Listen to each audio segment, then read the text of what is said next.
नमस्कार, स्वागत है आप सभी का अमन स्टडी पॉइंट में। साथियों, हाजिर हैं एक और सुपर टेट के वीडियो के साथ।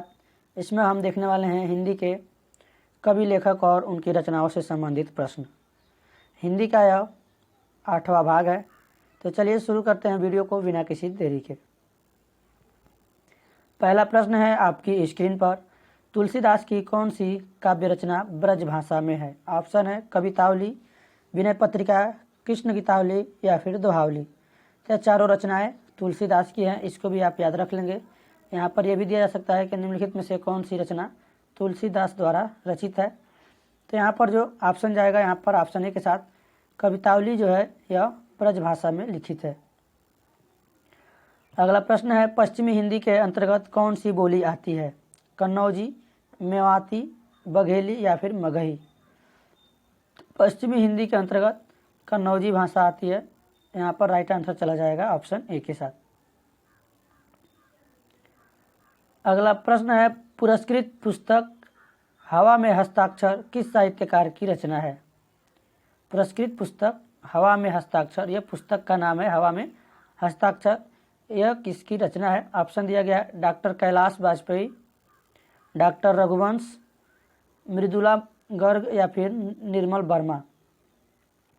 तो यह जो रचना है डॉक्टर कैलाश द्वारा रची गई है। ऑप्शन चला जाएगा वाजपेयी, यानी डॉक्टर कैलाश वाजपेयी के साथ। अगला प्रश्न है सूरदास का काव्य किस भाषा में रचित है? मैथिली, बुंदेली, अवधी या फिर ब्रज भाषा। तो यह जो है सूरदास की जो काव्य जो रचित है वह जो है ब्रज भाषा में। ऑप्शन जाएगा डी के साथ। और आप सभी के लिए एक प्रश्न है, कमेंट बॉक्स में आप लोग जरूर बताएंगे सूरदास जो है ये किस धारा के जो है कवि थे? भक्ति काल में थे, ये सभी लोग जानते हैं। तो भक्ति काल को 2 भागों में बांटा गया था, निर्गुण काव्य धारा और सगुण काव्य धारा। तो ये जो है जिसमें ज्ञानश्रयी, प्रेमाश्रयी, राम भक्ति और कृष्ण भक्ति, यहाँ पर उसको भी 4 भागों में बांटा गया। तो आप लोग बताएंगे इसमें से सूरदास जो है किस धारा के कवि थे? कृष्ण भक्ति धारा के थे कि राम भक्ति धारा थे? अगर आप इनकी रचनाएं पढ़े होंगे तो उसमें आपको स्पष्ट झलकेगा कि ये किस काव्य धारा के जो है रचनाकार थे या फिर कवि थे। चलिए देखते हैं अगले प्रश्न को।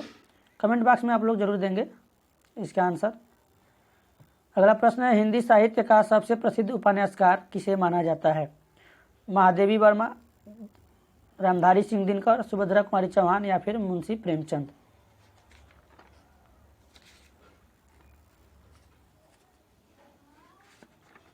तो हिंदी साहित्य का सबसे प्रसिद्ध उपन्यासकार मुंशी प्रेमचंद को माना जाता है। इनकी प्रमुख रचनाओं में जैसे गबन गोदान, कर्मभूमि, इनकी प्रमुख रचनाएं हैं जो अक्सर एग्जाम में पूछा जाता है। इसको भी आप याद रखेंगे। तो ऑप्शन हमारा चला जाएगा डी के साथ। तो हिंदी साहित्य के सबसे प्रसिद्ध उपन्यासकार मुंशी प्रेमचंद को माना जाता है। अगला प्रश्न है सुलोचना निबंध संकलन है रामचंद्र शुक्ल का, भारतेंदु हरिश्चंद्र का, बालकृष्ण भट्ट या फिर जैनेन्द्र कुमार का। तो सुलोचना जो यह निबंध है यह भारतेंदु हरिश्चंद्र के द्वारा लिखित है। ऑप्शन चला जाएगा बी के साथ। अगला प्रश्न देखेंगे निबंध संग्रह शब्दिता के निबंधकार हैं विवेकी राय, निर्मल वर्मा, धर्मवीर भारती या फिर पंडित विद्यानिवास मिश्र। तो शब्दिता के जो निबंधकार हैं यह धर्मवीर भारती हैं। ऑप्शन चला जाएगा सी के साथ। अगला प्रश्न है अशोक के फूल निबंध रचित है महादेवी वर्मा द्वारा, डॉक्टर हजारी प्रसाद द्विवेदी द्वारा, रामधारी सिंह दिनकर द्वारा या फिर नागा अर्जुन द्वारा। तो अशोक के फूल जो है यह काफ़ी चर्चित निबंध है और काफ़ी बार एग्जाम में, परीक्षाओं में जो है ये पूछा भी जाता है।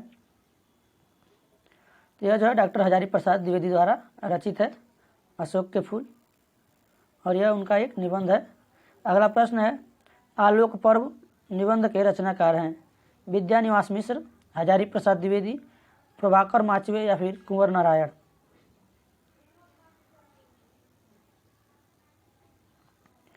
तो इसके जो है आलोक पर्व के जो ये जो निबंध है आलोक पर्व, यह जो है हजारी प्रसाद द्विवेदी की रचना है। तो राइट आंसर चला जाएगा यहाँ पर बी के साथ।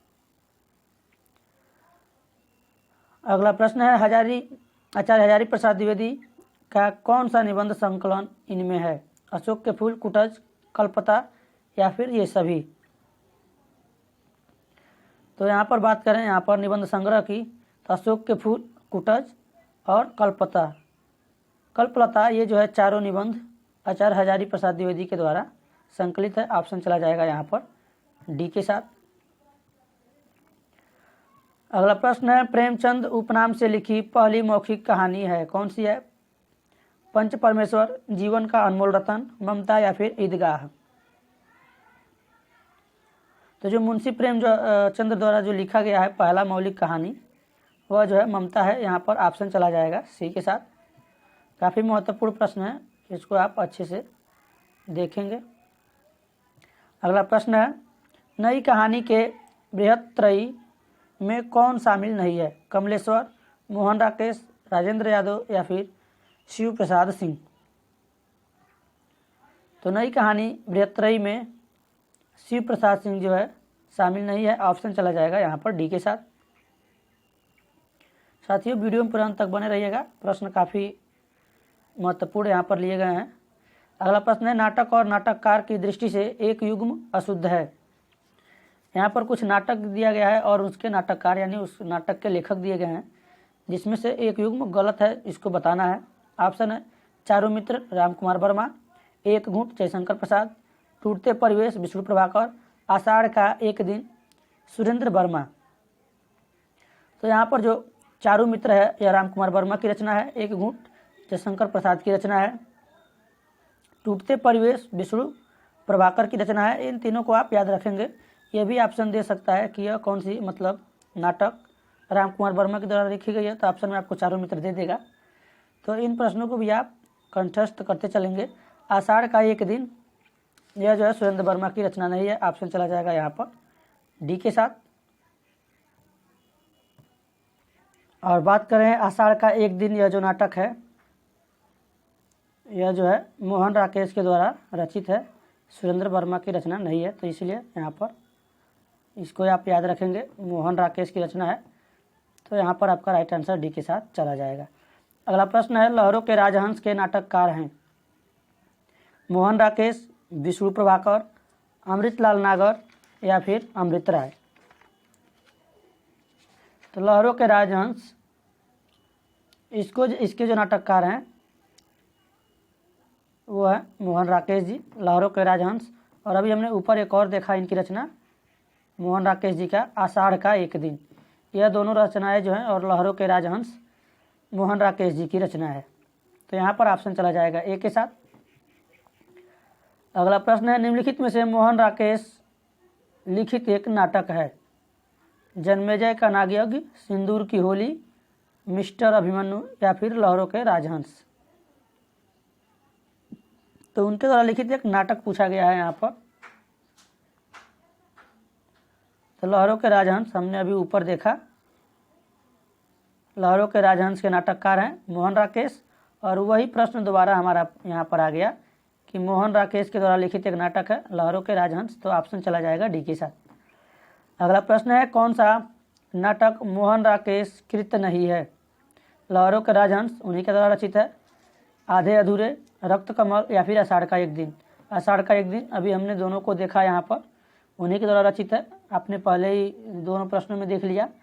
और एक बचता है आधे अधूरे, तो ये भी इन्हीं के द्वारा रचित एक नाटक है आधे अधूरे, जबकि यहाँ पर रक्त कमल इनकी रचना नहीं है। रक्त कमल जो रचना है, रक्त कमल यह लक्ष्मी नारायण मिश्र की रचना है, लक्ष्मी नारायण मिश्र, इसको भी आप याद रखेंगे, उन्हीं के द्वारा लिखित एक नाटक है, इसको आप याद रखेंगे।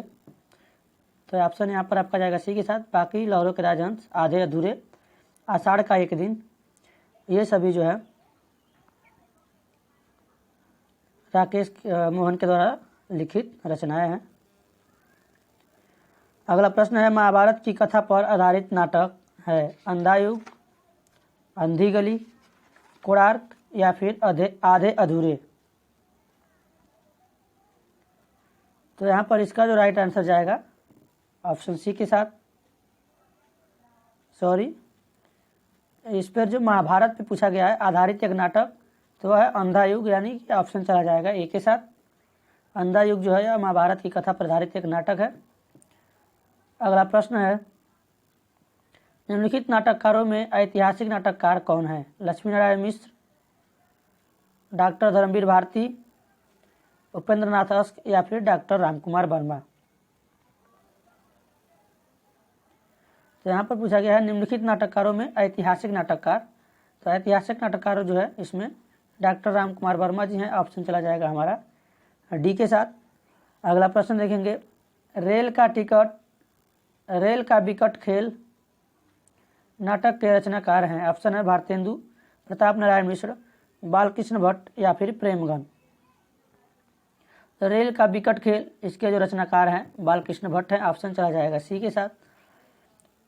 अगला प्रश्न है, शिव साधना नाटक है प्रसाद का, हरिकृष्ण का, सेठ गोविंद दास का या फिर उदय शंकर भट्ट का। अब प्रसाद आप किसको समझ रहे हैं, जयशंकर प्रसाद का या फिर हरिकृष्ण का, सेठ गोविंद दास का या फिर उदय शंकर भट्ट का। तो यह शिव साधना जो नाटक है यह हरिकृष्ण भट्ट जी का नाटक है, ऑप्शन चला जाएगा ऑप्शन बी के साथ। अगला प्रश्न है, महाभारत की कथा पर आधारित नाटक है अंधा युग, अंधी गली, कोणार्क या फिर आधे अधूरे। तो यह प्रश्न एक बार फिर से रिपीट हो चुका है, ध्यान देंगे आप। तो इसका जो राइट आंसर जाएगा ऑप्शन ए के साथ। महाभारत की कथा किस पर आधारित है? अंधा युग पर आधारित है, यहाँ पर ऑप्शन चला जाएगा ए के साथ। आखिरी प्रश्न इस वीडियो का, अंधा कुआं के रचनाकार हैं लक्ष्मी नारायण भारद्वाज, डॉक्टर लक्ष्मी नारायण लाल, मोहन राकेश या फिर धर्म भारती। तो हमने ऊपर अभी एक प्रश्न देखा, उसमें ऑप्शन दिया था रक्त कमल, हमने प्रश्न देखा था, तो उसमें हमने आपको बताया था डॉक्टर लक्ष्मी नारायण मिश्र या फिर डॉक्टर लक्ष्मी नारायण लाल। तो रक्त कमल और अंधा कुआं ये दोनों जो हैं डॉक्टर लक्ष्मी नारायण लाल के जो है रचनाएं हैं, तो ऑप्शन यहाँ पर चला जाएगा बी के साथ। तो साथियों, इसी के साथ वीडियो समाप्त हुआ। वीडियो आप सभी को पसंद आया हो तो वीडियो को लाइक और शेयर करें, और चैनल पर पहली बार हैं तो चैनल को सब्सक्राइब करें। धन्यवाद, जय हिंद।